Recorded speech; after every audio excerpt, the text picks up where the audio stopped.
Hi guys, we're going to be talking about something kind of cool today. What is information quality? And we're going to talk about it in context of the internet. So, as you know, almost anyone can use the internet, almost anyone can post something online.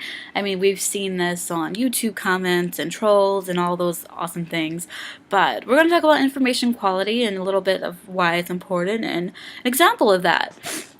So information quality.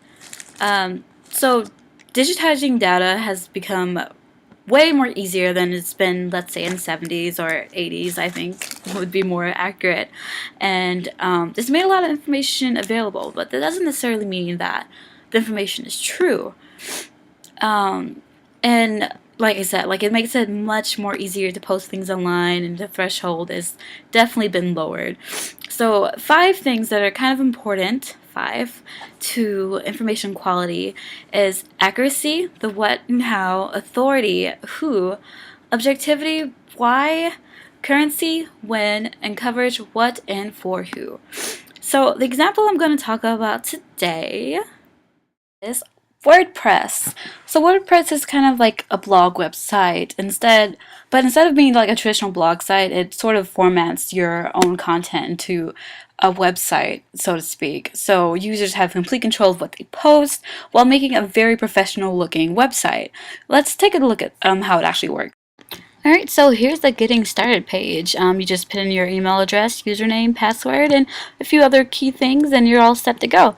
As I mentioned before, the publishing threshold for this is rather low, so it's really simple to use and really easy to get started. Let's look at a quick example of a site that used this. So this is a great example of what you can do with WordPress. It's a website for a cookbook with recipes that were gathered while a colleague of mine was in the Peace Corps. You have your accuracy, food, and how to make it, coverage, what and for who, food, and the people who want to make it. I'm going to go over a few of the other qualities of information quality topics too about this.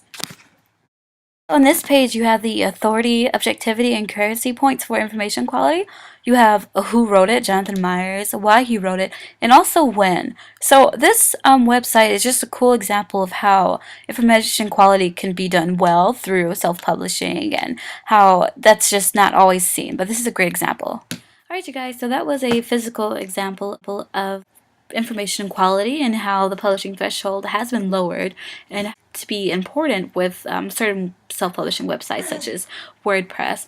I guess a bad example of that would be Tumblr or Wikipedia, where anyone can submit anything and there's not really much policing of it, I guess I want to say, or for lack of better terms. So that is information quality and how it relates to the internet.